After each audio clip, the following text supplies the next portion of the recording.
வாங்க நம்ம வீடியோக்குள்ள போலாம். அதுக்கு முன்னாடி ஒரு லைக் போடலாம்.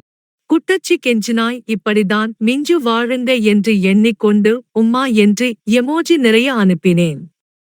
ஒரு வழியாக அவள் சமாதானம் அடைந்தாள். சரி ஓகே சாப்பிட போறதுக்கு முன்னாடி என்னமோ சொல்ல வந்து இழுத்தியே, அது என்னன்னு சொல்லுன்னு கேட்டா. கொய்யால இதெல்லாம் கரெக்டா ஞாபகம் வச்சிருக்காயா என்று தோணியது. மாறி மாறி சொல்ல கஷ்டமா இருக்கு. நான் அப்படியே ஷார்ட் மாதிரியே சொல்கிறேன். நான் இல்ல அதை சொன்னா நீ கோவப்படுவியோன்னு பயமா இருக்கு. மேகா பெல்ட்ட கொடுக்காம என்னன்னு சொல்லு. நீ முதல்ல திட்ட மாட்டேன்னு சொல்லு மேகா. சரி திட்டல என்னன்னு சொல்லு. நான் இல்ல நீ அனுப்புறதுல ஒரு போட்டோவை என் ஃப்ரெண்டு பார்த்துட்டான். அதை எல்லாருக்கும் வேற காட்டிடான் மேகா. என்னடா இவ்வளவு சாதாரணமா சொல்லுற. நான் பயப்படாதடி. அதுல உன் முகம் தெரியாது. மேகா சரி அப்புறம். நான் இல்ல அதை பார்த்துட்டு நான் ஏதோ ஒரு செம்ம அழகிய கரெக்ட் பண்ணிட்டான்டான்னு சொன்னான். மேகா சொல்ல கேட்டுக்கிட்டுதான் இருக்கேன்.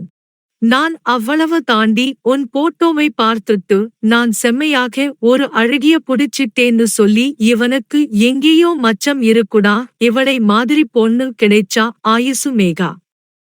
போடா. நான் ஏய் என்னடி இப்போ அதனால என்ன இப்போ ஆச்சுன்னு தான்னு தெரியாது. அதையும் நான் அப்போவே டெலீட் பண்ணிட்டேன். அதைவிட முக்கியம் அதனால எனக்கு தானே நல்லது நடந்துச்சு. உன்கிட்ட தானே வருவேன் மேகா. அதுக்கு மறுபடியும் எவனுக்காவது என் போட்டோ அனுப்புவியா மேகா? அப்போ அதெல்லாம் நேர்லயம் செய்யச் சொல்ல போறியா? நான் இப்போதைக்கு எனக்கு அந்த ஐடியா இல்லை. ஆனா சமயம் வந்தா அதையும் செய்வேன். ஆமா உனக்கு இப்போ என்னடி பிரச்சனை? என் கூட தானே இருக்கிற. நான் தானே இருக்கவும் சொல்லுறேன். உனக்கும் அது அதிக சந்தோஷம் தானே. எதுக்கு இப்போ ஓவரா பண்ணுற? என்ன நீ லவ் பண்ணுற இல்ல? அப்போ நான் சொல்லுறத செய் மேகா. முடியாது. போடா. நீ ஓகே சொல்லாதவரே நான் வீட்டுக்கு வரமாட்டேன் மேகா. ஓ அந்த அளவுக்கு திமிரா?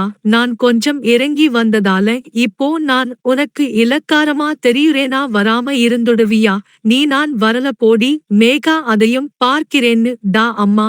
இன்னும் போனே வச்சு என்னடி பண்ணிக்கிட்டு இருக்க? வச்சிட்டு தூங்கு டி. நைட்டு பூரா போனை பார்க்க வேண்டியது. காலையில சூரியன் அடைகிறது கூட தெரியாமல் தூங்க வேண்டியது.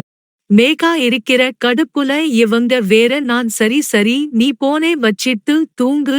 Love you Megha. Good night. நான் குட் நைட் செல்லம். பாய். அடுத்த நாள் வழக்கம் போல் காலையில் மெசேஜ் ஆரம்பித்தது. பேசிக்கொண்டே அவளிடம் அப்புறம் என்ன பதில் எப்போ சொல்ல போற என்று கேட்டேன். என்ன பதில் என்று கேட்டாள். நேத்து உன்கிட்ட என்னடி கேட்டேன் என்று கோபமாக கேட்டேன். அதன் நேத்தே பதில் சொல்லிட்டேனே என்றாள். ஓ அப்படியா சரி ஓகே என்றேன். என்ன ஓகே என்றாள். ஒன்னும் இல்லை நீ போய் வேலையை பாரு. நான் காலேஜ்குள் கிளம்புறேன் என்று மெசேஜ் பண்ணிட்டு நெட் பண்ணிட்டு போயிட்டேன். மாலை வரை நான் நெட் ஆன் பண்ணவில்லை. எனக்கு மெசேஜ் பண்ணி பார்த்திருப்பாள் போல.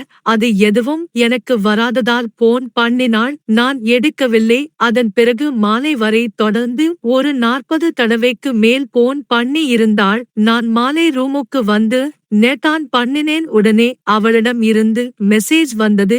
அவள் எனக்கு போன் பண்ணினாள். நான் எடுத்தேன். அவள் அழுது கொண்டே பேசினாள். நான் பதறிவிட்டேன். ஐயோ அவள் வீட்டில் வேறு இருக்கிறாள்.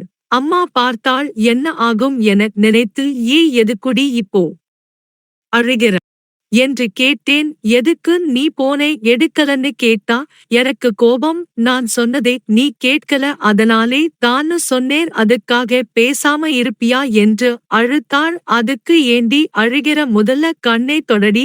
அம்மா பார்த்துட போறாங்க.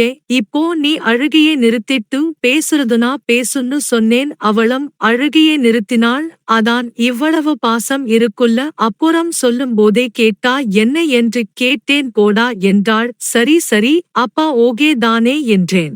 உன்னை கொன்னுடுவேன்னு சொன்னேன். நீ ஓகே சொல்லிட்டு கொன்னு கன்னு சொல்லி என்ன சொல்லுடி ஓகே தானே என்றேன். ஓகேன்னு சொன்னா.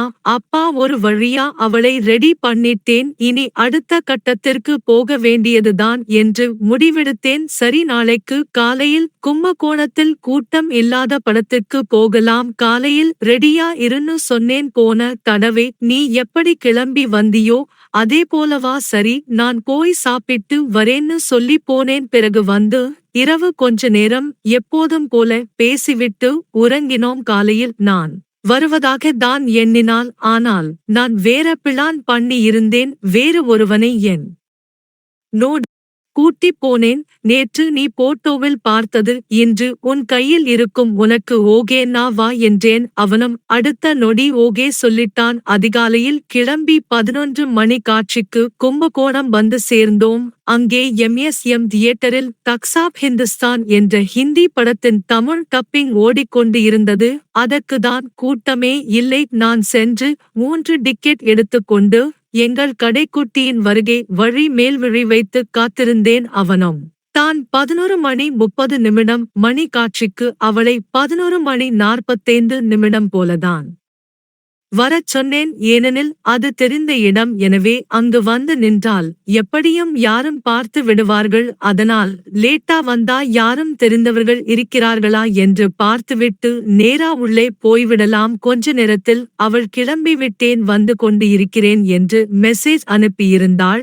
நான் அவளை கூட்டிக் கொண்டு வருகிறேன், நீ முன்னாடி போய் சரியான இடத்தை பார்த்து அங்கே போய் இடம் பிடி என்று சொல்லி அவளிடம் ஒரு டிக்கெட்டை கொடுத்துவிட்டேன். கொஞ்ச நேரத்தில் சிவப்பு வெள்ளை நிற சுடிதாரில் தேவதை போல செல்வம் தியேட்டர் சாலையில் தூரத்தில் நடந்து வருவதைப் பார்த்தேன். எங்கள் வீட்டில் இருந்து இந்த தியேட்டருக்கு வர கோர்ட் பஸ் ஸ்டாப்பில் இறங்கித்தான் நடந்து வரவேண்டும். அவள் அங்குத்தான் இறங்கி நடந்து வந்தாள். அவள் தூரத்தில் நடந்து வரும்போதே அவள் தான் என்று சரியாக கணித்தேன். ஒரு வெள்ளை நிற சுடிதார், கத்தரிப்பூ நிற ஷால் மற்றும் காப்பி நிற லெகினில் தேவதை போல வந்தாள். அவளின் ஷால் மற்றும் முடிகள் காற்றில் பறக்க தேவதை போல தெருவில் நடந்து வந்தாள். அவள் குளித்துவிட்டு முடியை கட்டாமல் விட்டிருந்தாள். அவள் கூன் தலில் மல்லிகை பூவோடு முடிகள் காற்றில் பறக்க தேவதை போலவே நடந்து வந்தாள். அவள் முகம் அவ்வளவு ஃப்ரெஷ்ஷாக இருந்தது. எனக்கு போன் பண்ணி யாரும் தெரிஞ்சவங்க இல்ல,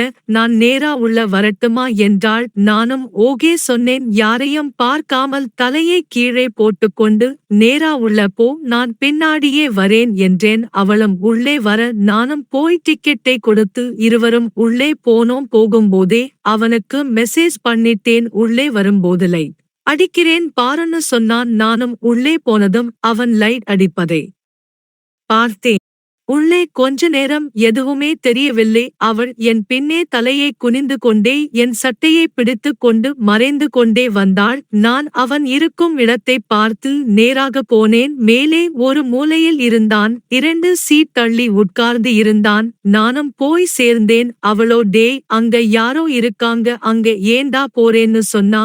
நீ வா, நான் பார்த்திக்கிறேன்னு சொல்லி கூட்டிட்டு போனேன். அவன் அருகில் போய் அவனை கிராஸ் பண்ணி சுவர் ஓரம் நான் உட்கார்ந்து அவளை எனக்கும் அவனுக்கும் இடையில் இருந்த சீட்டில் உட்கார சொன்னேன். ஏய், என்னடா பண்ணுற இங்க, எதுக்குடா உட்காருற, நீ இந்த பக்கம் வா என்றால் நான் அவளை உட்காருடி என்று இழுத்து உட்கார வைத்தேன். தியேட்டரில் மொத்தமாக ஒரு பத்தியில் இருந்து 15 பேர்தான் இருப்பார்கள். அவள் என்னிடம் திரும்பி, என்னடா பண்ணிட்டு இருக்க, எதுக்கு இங்க வந்து உட்கார்ந்து இருக்க, யார் இதுன்னு வரிசையா கேள்வியா கேட்டுக்கிட்டு இருந்தா. கொஞ்ச நேரம் அமைதியா இருடுன்னு சொல்ல விளையாடாத அரி, இது யாரு, உன் ஃப்ரெண்டா என்று கேட்டாள். ஆமா தங்கம், நீ ஓகே சொல்லி இருக்க, அதை மறந்துடாதே என்றேன். அவளுக்கு புரிந்தது. ஆனால் அவள் பயந்தாள்.